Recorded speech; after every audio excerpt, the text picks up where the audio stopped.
So we are talking about reading this CSV file for our analysis, right? So we went to this raw version, okay, and I'm going to I can show you this as well.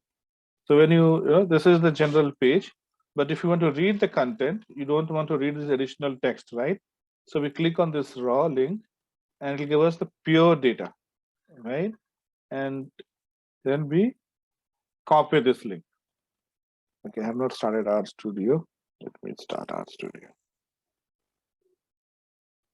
And now I'm going to read this into R. So when we read it, this will be read as data frame. So once you read it, it's a data frame, and then you are free to use it the way you want to use it. Did I click on RDP? Sorry, guys. No.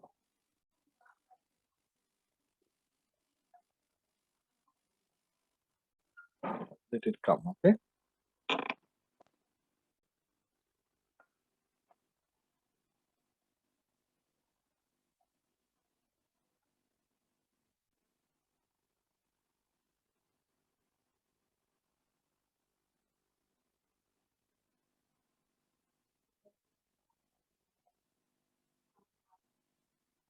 Okay, right.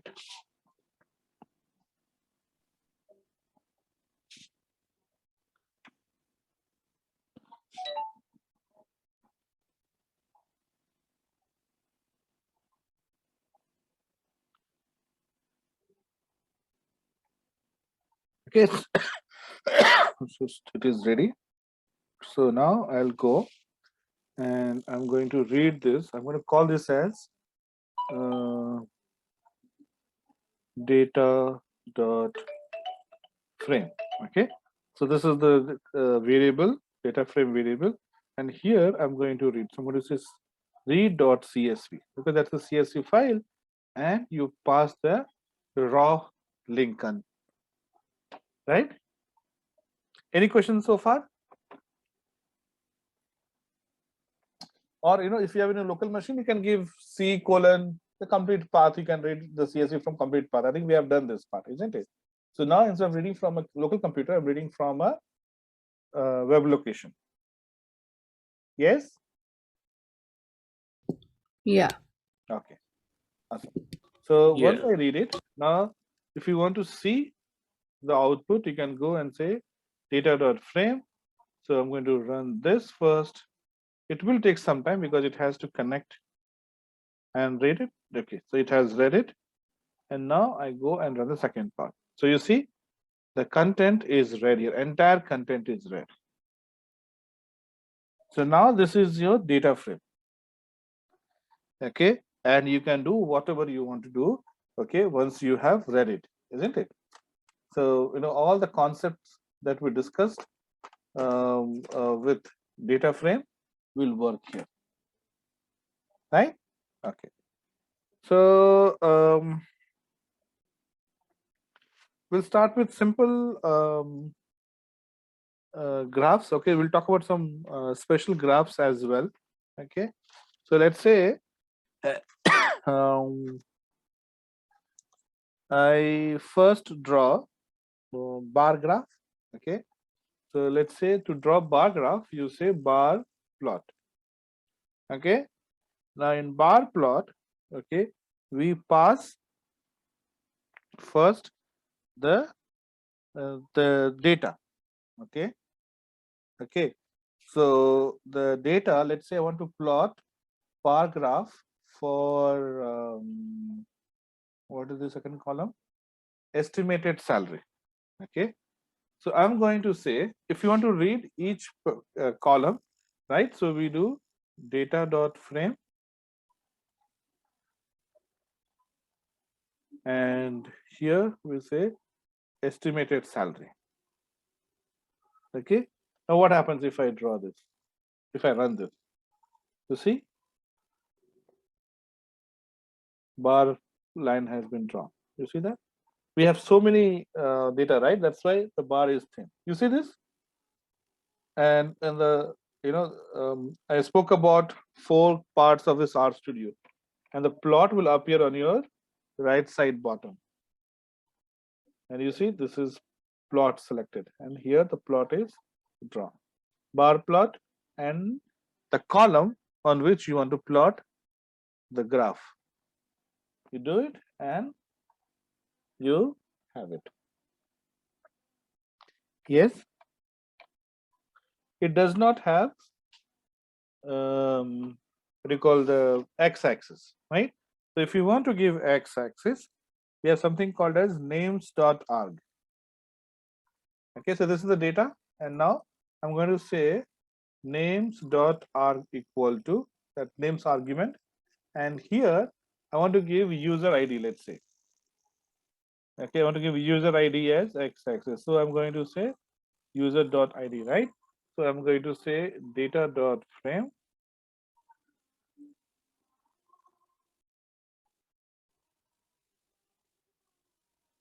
okay, user.id, names.argument. Okay, so the document will have all the details which which I'll share. Now you see here.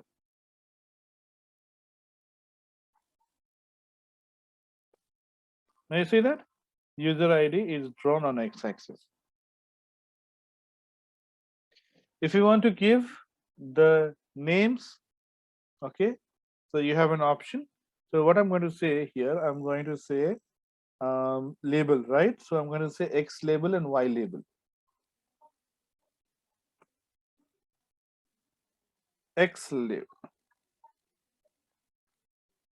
What is X label here? What should we name X label? What is the label of x-axis? User ID, right? Yeah. So I'm going to say user ID.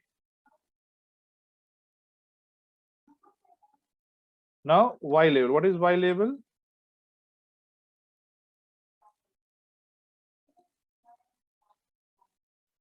Estimated salary, right?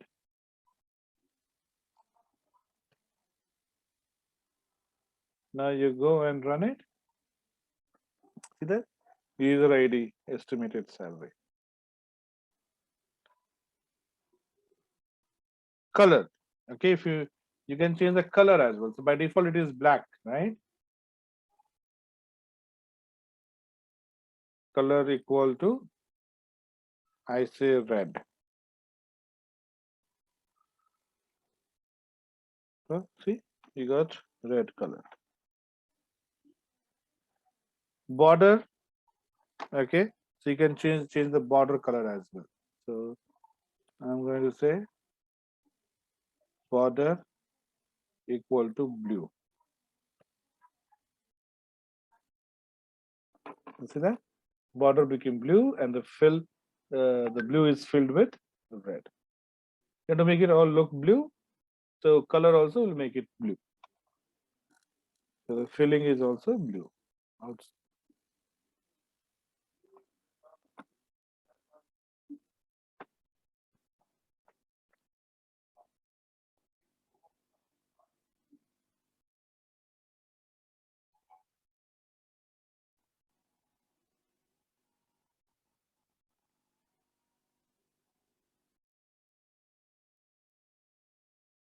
Yeah. Yeah. That was not confident. Yeah. What happened? Keshav, you're not well. You're not. There's nothing much here. Not much things to do. Can I have a confident yes, Keshav? Yes. Yes, that's better. Gauri, any question? Wait, I have a quick question. Mm-hmm. How do you get the data sets into GitHub? Okay, so you can just create an account there and you can upload it. Okay. Oh, Okay. So it's a simple upload. And so the way you will add our program, the way you'll add data set, different process. And if you just Google, you'll get the steps. Okay, it'll tell you. Uploading data set is simple.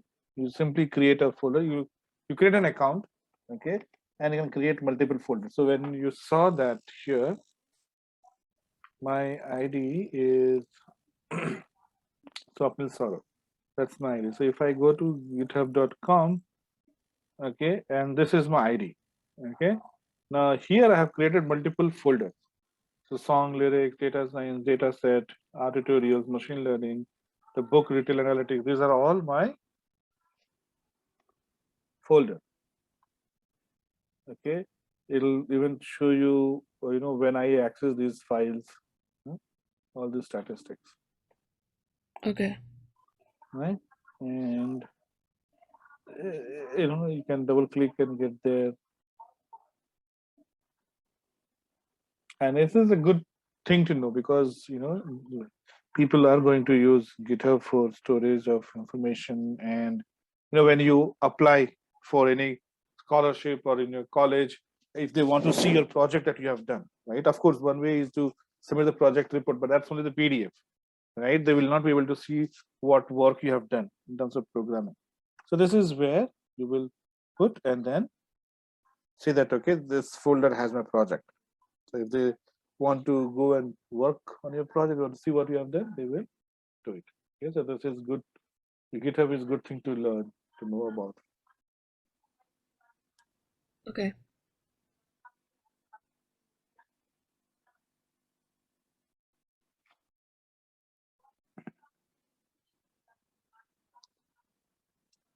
Okay, so now you can draw line graph, plot, dot plot, etc. I'm going to send you the code. You do it. It's as simple as that. But there are few special plots which we need to know. Okay, so we'll talk about scatter plot, histogram, and box plot. Okay, we'll understand what each of these things mean. Okay, so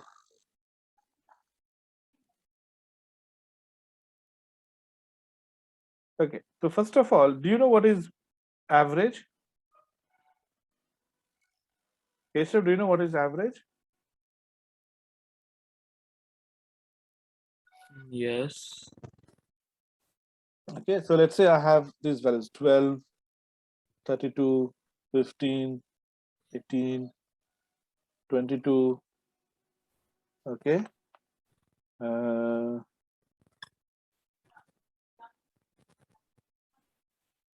Okay. So what will be the average of these values? 19.8. Mm-hmm.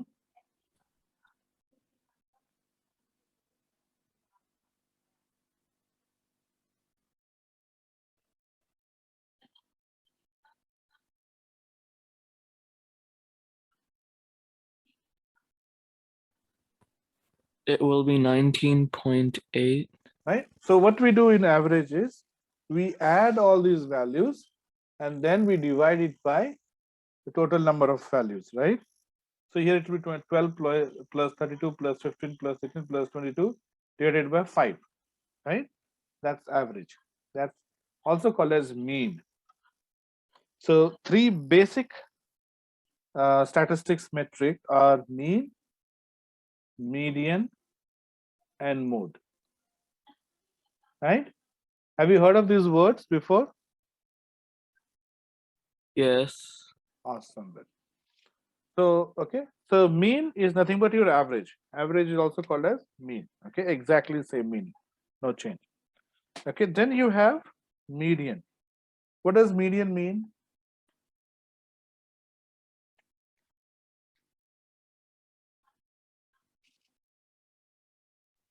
What? Median, second one. Mean is Oh, average, right? yeah. Median is when you put them in numerical order, the one in the middle. And if it's One an and even great. number, Awesome. if it's an even number, you take the average of the two numbers in the middle. That's right. Okay. So median means the middle value. So to find middle value, we need to arrange it in either increasing or decreasing order, right? Generally, we put it in increasing order. So 12, 15, 18, 22, and 32. Right?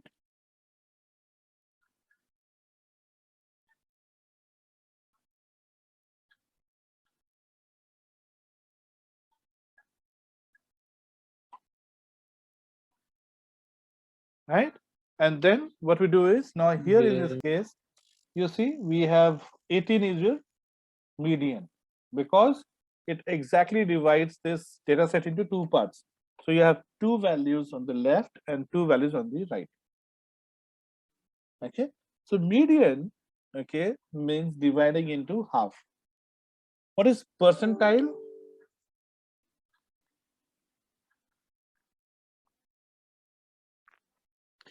You guys must have, you must be using percentile a lot, right?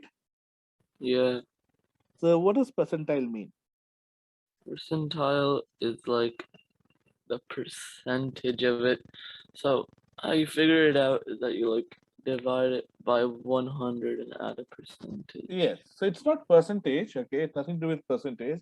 It just means that you are dividing the data set into 100 parts. So median, okay, it's a family of median. So median means dividing data set into two parts, okay. Percentile means dividing into 100 parts, okay. You have something called as quartile. Quartile.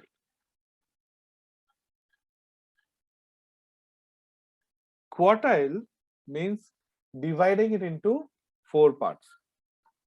Okay, median is dividing into half, quartile is dividing into four, percentile is dividing into 100 parts. Okay, then you have decatile, you know, you can create all those things, we're dividing into 10 parts, etc. Mostly we use median, quartile, and percentile. So if you have 1000 values and you divide into 100, how many values will be carried in each percentile?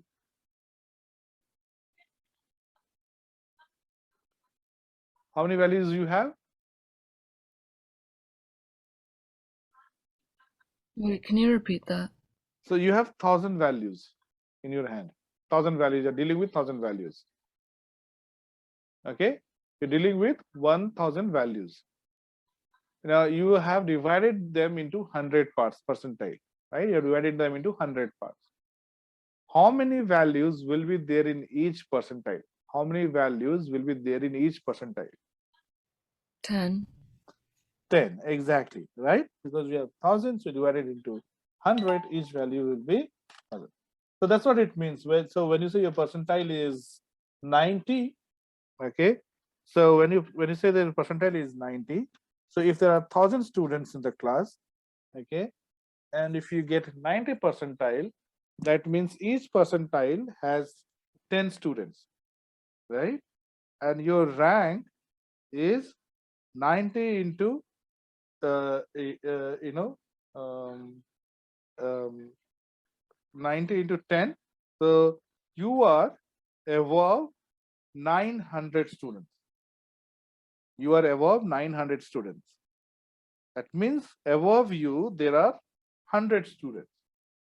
So 10 percentile is what you have left with. So each percentile is 10. So that means 10 into 10, 100 students are above you. So your rank is 101st. Okay, so median, percentile, quartile doesn't talk about the value as such. It only talks about the position. Okay, average talks about the value. Okay, now in this case, okay, when I say median is 18, no matter what, even if I put 6, 6, 6, 6, 6, still the median will be 18 only, isn't it? But average will change. If I change 22 to triple or 6666, of course the average will increase, isn't it? But your median is not going to increase. So median are less sensitive. Your mean is more sensitive, right? And it means that you are dividing it into given number of parts. Okay, So it doesn't matter much on the values that you have, but the number of values, of course, it matters. The position, it matters when you talk about median, quartile, or centile. Okay.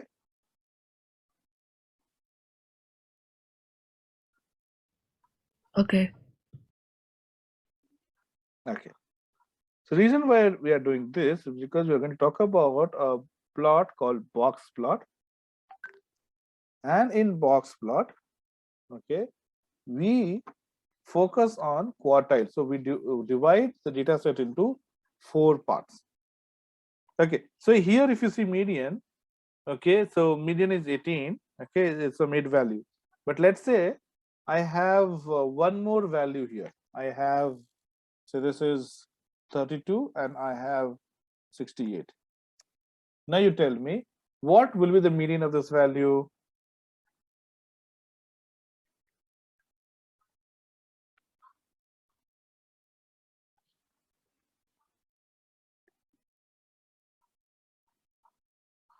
Wait, can you repeat that?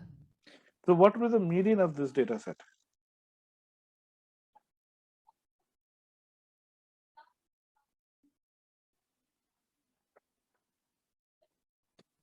20. How?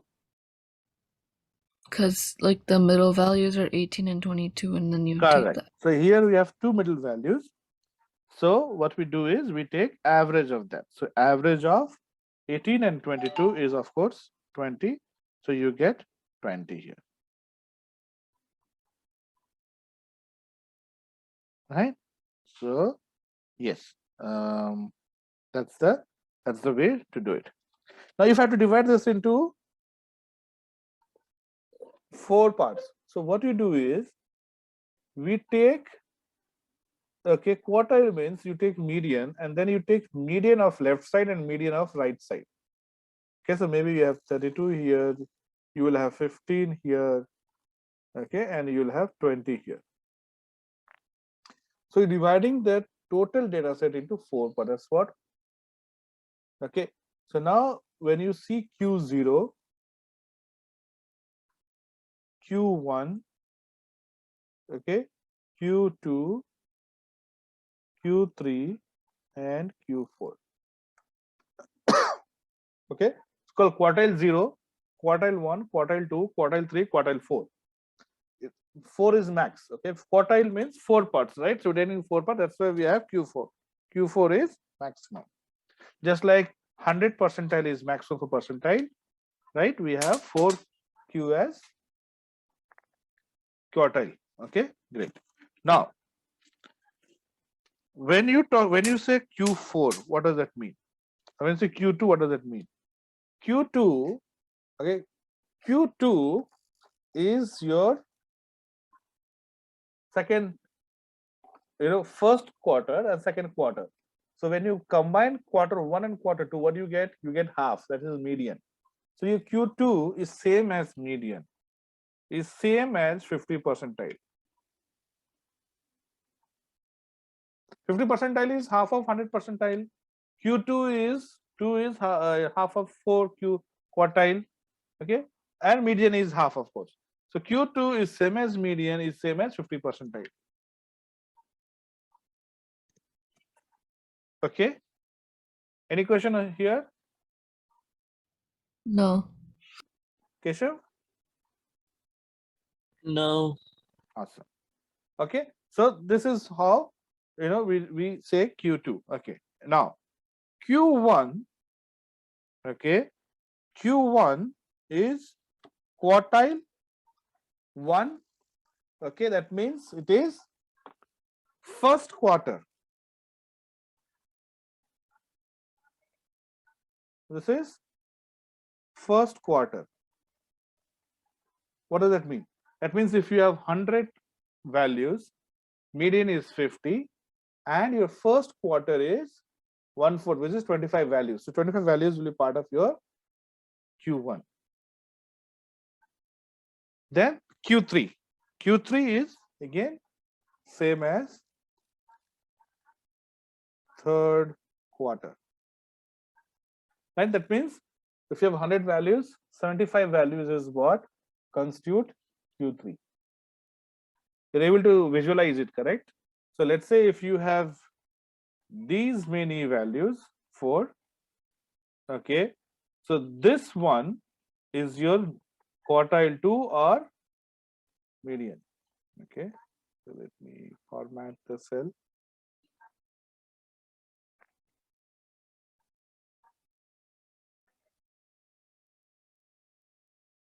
Right? So this is what your Q2 would mean. Q2 or median or 50 percentile would mean half. Okay, so this line is dividing the whole data set into 2 equal halves. Okay. Now when I say Q1, okay, this is what Q1 would mean.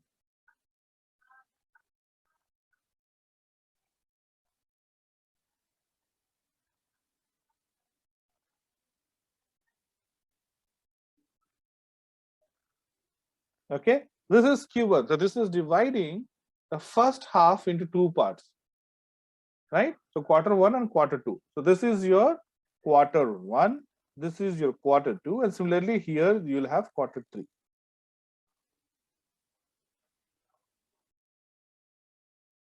Quarter 3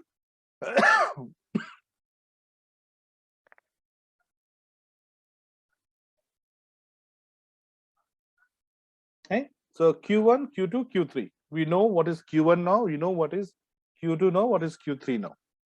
Tell me what is Q0 and Q4? Would Q0 just be like the minimum value and Q4 the maximum? Exactly. Keshav, you got what Corey is saying? Yeah. Okay, so your Q1 will be this starting value, the minimum most, minimum, right? Or least. Okay, and here your Q4 is, so when you say Q4, that means you're looking at the maximum value in the data set. When I say Q0, that means I'm talking about the lowest value or the minimum value, right? So in above data, 12 is Q0 and 22 is Q4. Here 68 is Q4. Here 32 is Q4. Sorry, not 22 because this is not arranged, right? So 32 is Q4 and 68 is Q4. Okay, so Q0 means minimum, Q4 is maximum, Q1 is your first quarter, Q2 is your median, half, Q3 is your 3/4 value, 3/4 values. So here the values as such doesn't matter. What matters is the number of values in the data set. Okay, in average, each value contributes to the calculation. So if you change even a number, okay, your value will increase or decrease, right? But okay, your median or your quartile or your percentile is not going to change or deviate by much. Okay, okay. Now, what is box plot? That was the topic that we were talking about, right? Sorry, guys. Okay, so let me share my screen. Okay.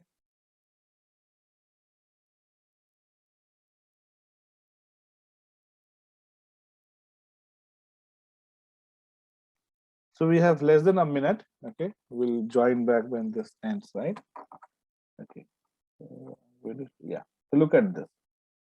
So this is a box plot, a typical box plot. We learn to draw this. So box plot has a box here, and it has a line on top of each other, and then you have some dots here. Okay. Now this line that you see, right? This is your Q0. This is your Q0. That means you have, this is the minimum value. So here, if you look at the data, okay, Thursday, Friday, Saturday, and Sunday, let's say these are bills. Okay, so we're talking about this box plot. So let's say these are total bills of eating out on Thursday, Friday, Saturday, and Sunday. So on which day, people spend less money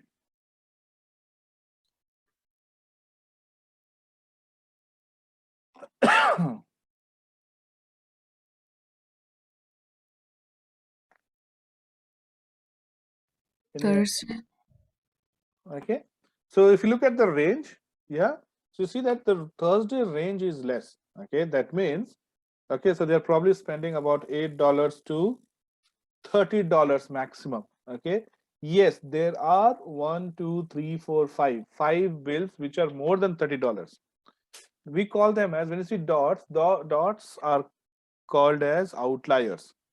Okay, outliers are, of course, part of the data only, but it doesn't go, it's not in sync with other values.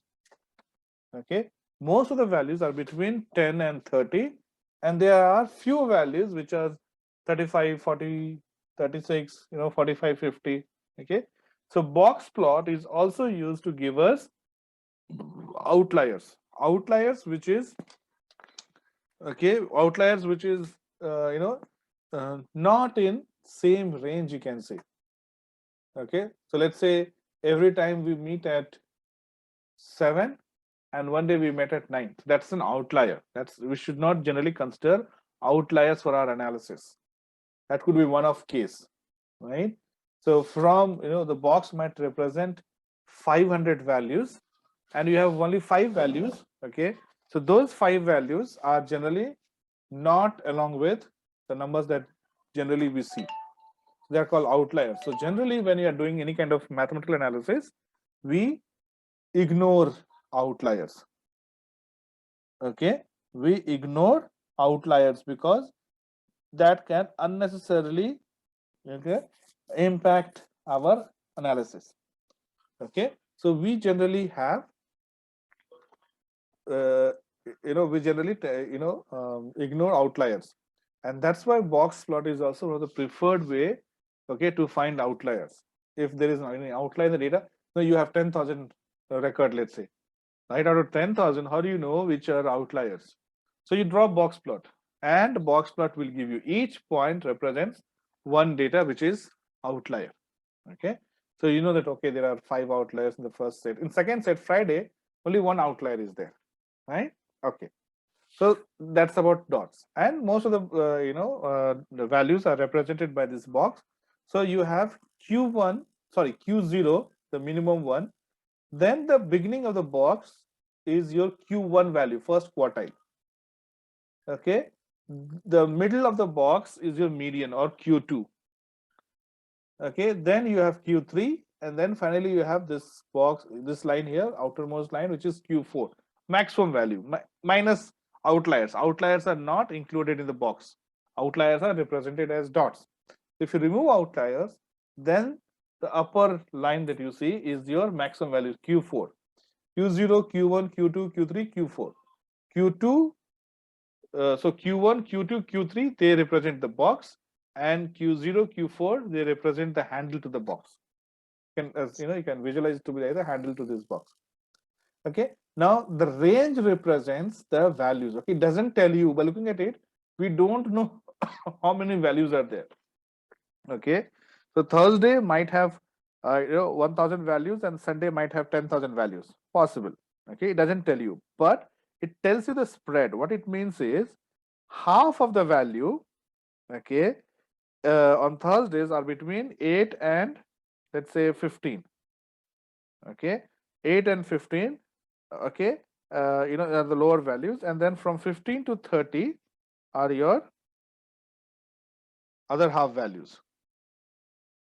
Okay, on Saturday, if you see, the range is biggest. That means you have the lower bill as well. It could be $2, $3 bill as well, and you have $40 bill as well. So range is maximum on Saturday. Okay, so people are spending very, very less also, and very, very high also. Okay, but on Thursday the range is less. Okay, range is less means, the maximum minus minimum, q4 minus q0 will tell you the range. Okay, so in statistics, okay, we prefer lower range. Okay, because higher the range, very unpredictable it is. Very unpredictable it is. Okay, now let's say if you're running a restaurant and somebody comes in to your restaurant and you want to guess, okay, how much money these guys are going to spend. So on Thursday, probably you will be able to guess better than on Saturday, because Saturday the range is high. People are spending very less, also very high also. In such case, it is difficult for you to predict. But Thursday range is less, so you can predict. Okay, even if you're wrong, you won't be wrong by much. Let's say if I predict 15, okay, that is nothing but your Q2. So at max, I can go wrong by 15, right? People will spend 30. But on Saturday, if you see, the range is around 15, not 15, but maybe 16. But I can go wrong by 40, right? So as we discuss more, okay, going forward on about statistics, we know it's like the lower the range, better it is, right? We can draw a box plot of our sessions, okay, on at what time our session started every day. Okay, so we can get a box plot like this. Okay, so what will happen? The day we started earliest will be the lower handle of the box, and the day we started late would be the upper handle of the box, right? And by looking at the range, you know that how the sessions are going. Okay, are you going very late or very early, right? You can predict.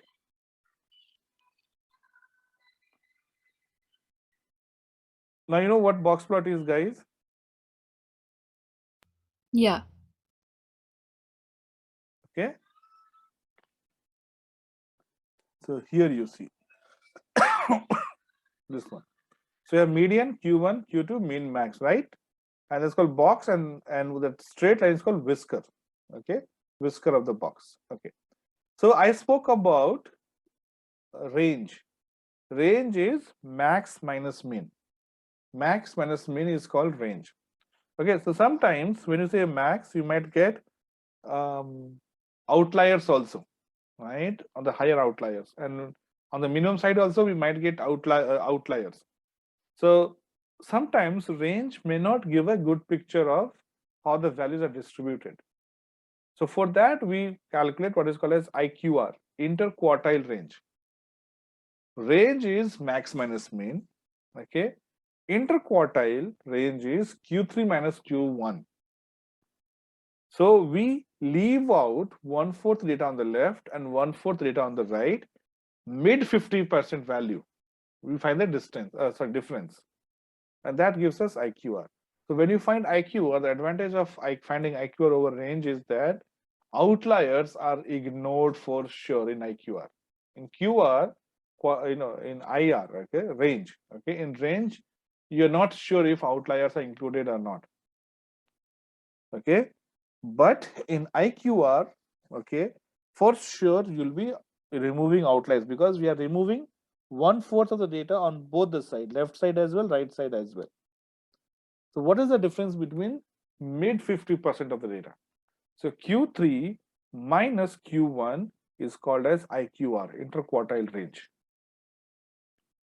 Okay, and this IQR is nothing but the size of your box. If IQR is high, your box size will be longer. If IQR is less, your box size will be shorter, smaller.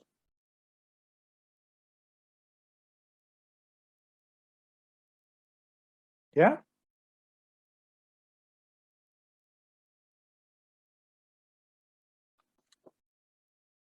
Yeah. Okay. Now let's learn to draw box plot. How do we draw box plot now? So box plot, okay, for each column you will have one box, right? So irrespective, like when we drew this bar chart, for each value we had a bar, right? But here each column will be one box. Okay, so let's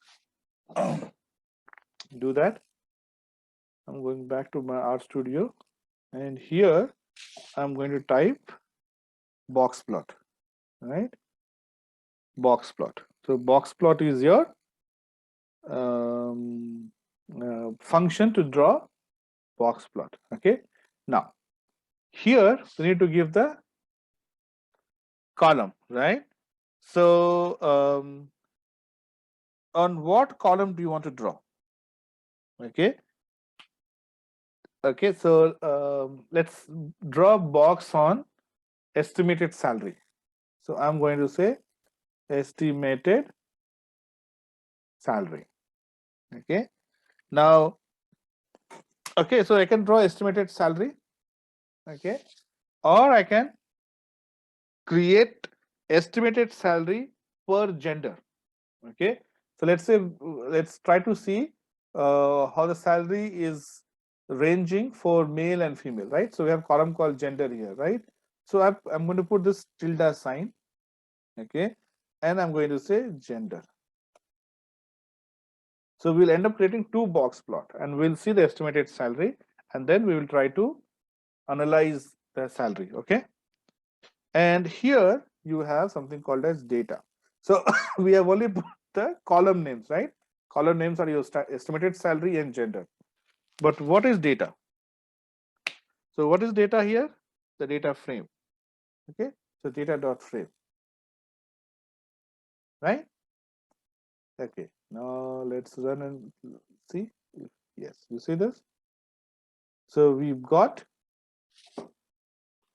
two bars here. Okay, you want to see which is for male and female, you see that? And I'm going to move this up. You see, this is male and this is female. Now you tell me, when you observe, what do you see between these two? Tell me, what do you understand?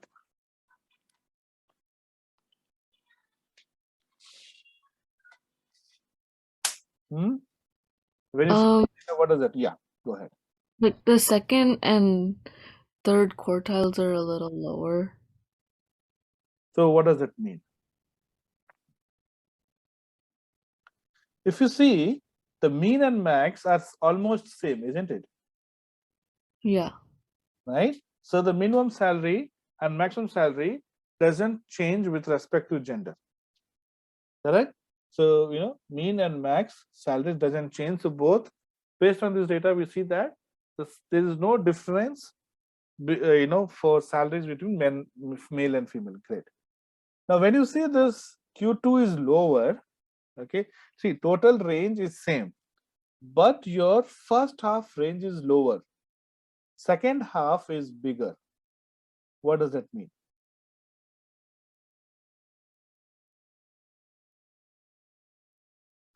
Okay, to better understand this, let's assume you have 100 data is for 100 male, 100 female. Okay, let's say the data is for 100 male and 100 female. Now you try to think.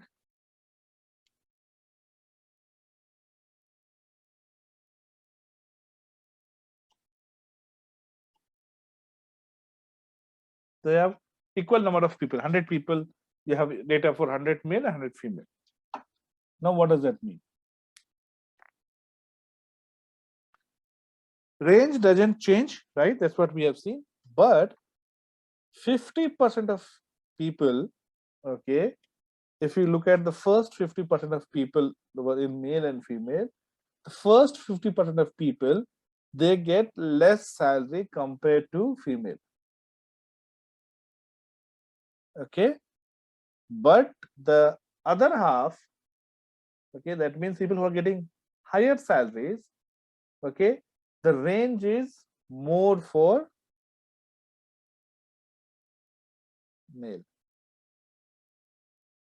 right?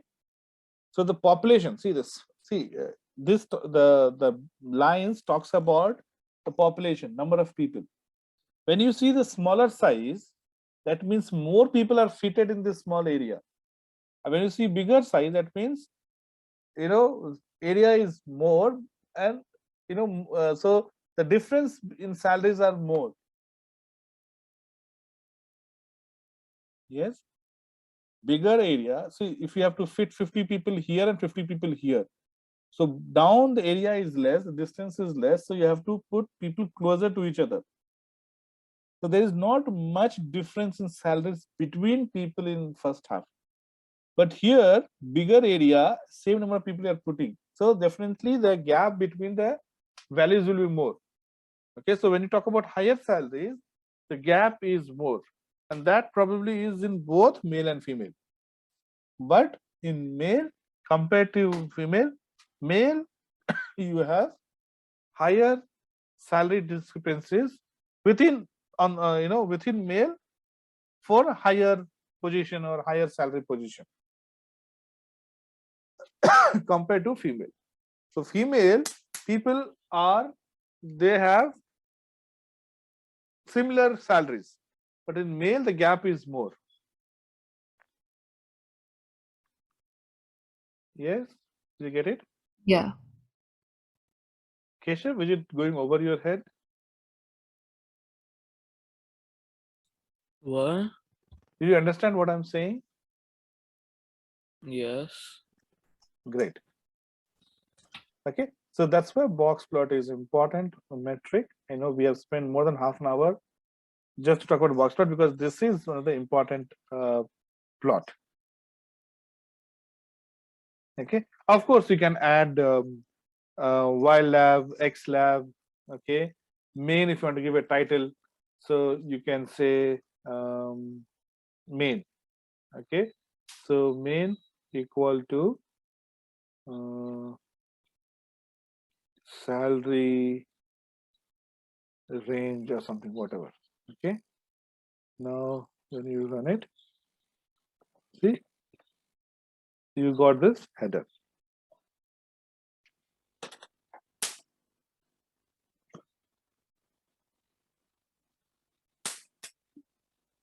Yeah. So using box plot, you can perform box plot.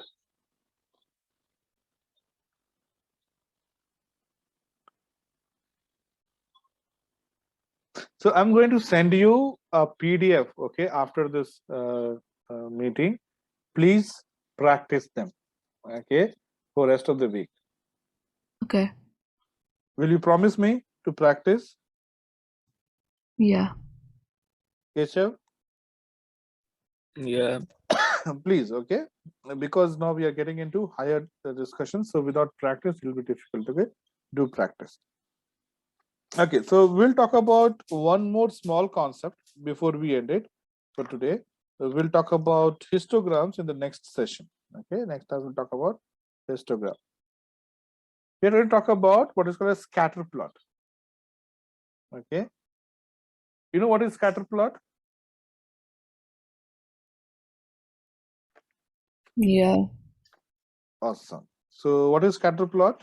Gauri, for Keshav, can you please explain? And then I'm going to, of course, add to what you'll say. It's like a type of graph where it's like dots. Mhm. It's like with like two variables that are like plotted on axis, but it's not like in a line.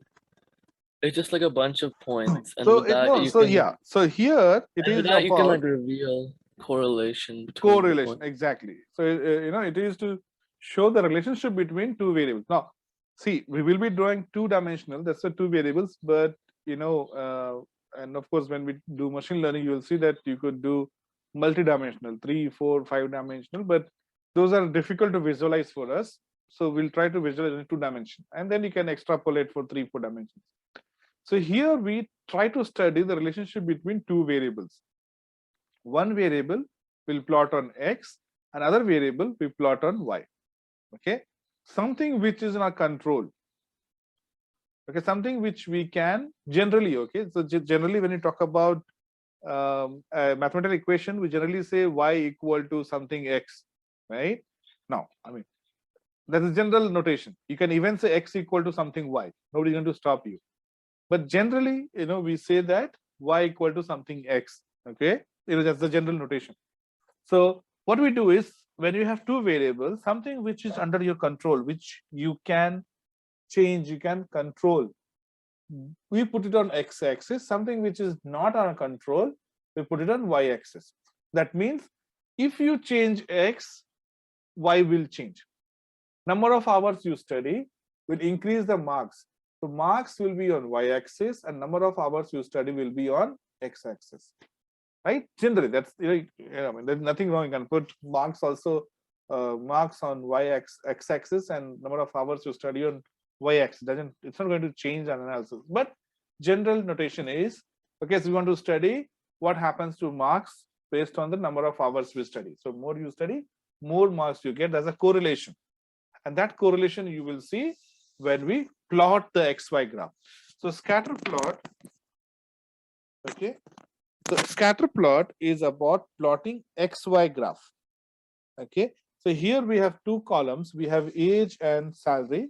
We'll see what is the impact of age on salary. Okay. Now tell me, okay, on which axis should we put age?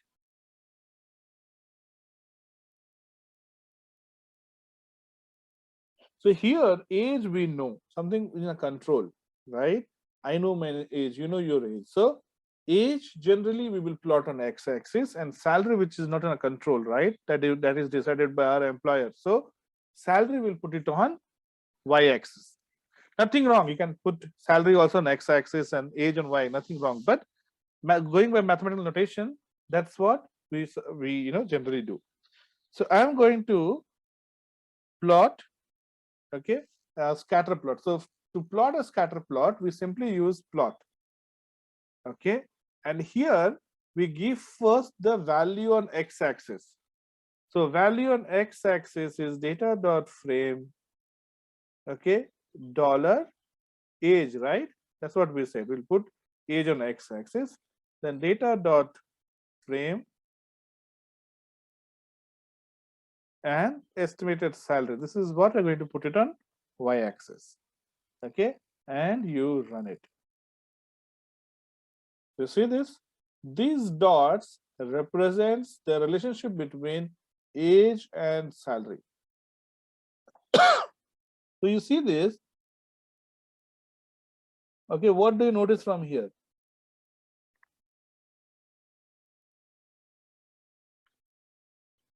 You see that general tendency is that as age increases from 20 to 60, salary also increases, right? I mean, when you talk about correlation, maybe next time when we meet, we'll talk about correlation. We'll talk about what is strong correlation, weak correlation, positive, negative. Okay, but if you see here, see, when your age is 18, 19, 20, 21, the maximum salary you can expect is 8,000, right? 8K. We don't have anyone with 9K, 10K, 12K beyond, when, so first time you see is around maybe 27, 28, right? But when you go to 60, okay, so you see, you have values from 2,000 to 14,000 as well, but bulk of the values is around 14,000. It's evenly spread. Okay, here you see 20, the values are spread on the lower scale. So you see that what it, general assumption when we see the scatter plot, it is very difficult for us to go through. We have 200 data, right? Here, it's very difficult to actually manually go over 200 record and present our analysis, right? But when you draw a scatter plot, you can visualize 200, 5,000, 10,000, maybe 100K values on the plot. Okay, and then you can make your analysis, your conclusion based on the data. So scatter plot talks about relationship between two or more variables. Okay, but here we're talking about two variables. So we have something on x-axis and y-axis. So it shows generally, what happens when you change the values on x-axis, what happens to the values on y-axis. If you increase x and y also increases, we say it is positive correlation. Okay, x increase, y also increase. X decrease, y also decrease. We call it as positive correlation. But if the relation is inverse, if you increase x, y decreases, we say it is inverse correlation or negative correlation. Positive correlation, negative correlation. So here if you see, it looks like a positive correlation, because as you increase X, Y also increases, isn't it? So it is a positive correlation. Negative correlation would have been, let's say, number of hours you spend on Facebook versus marks you get. More you spend on Facebook, less mark you will get, right? So the number of hours you spend on Facebook versus marks obtained would be a negative correlation, right? Okay, so strong week we'll talk about next week, and we'll also talk about histogram. I'm going to send you the PDF. Please practice. Okay, hopefully by next week we'll finish off our plot, and then we'll have a discussion about machine learning following week. Sounds good? Yeah, sounds good. Awesome.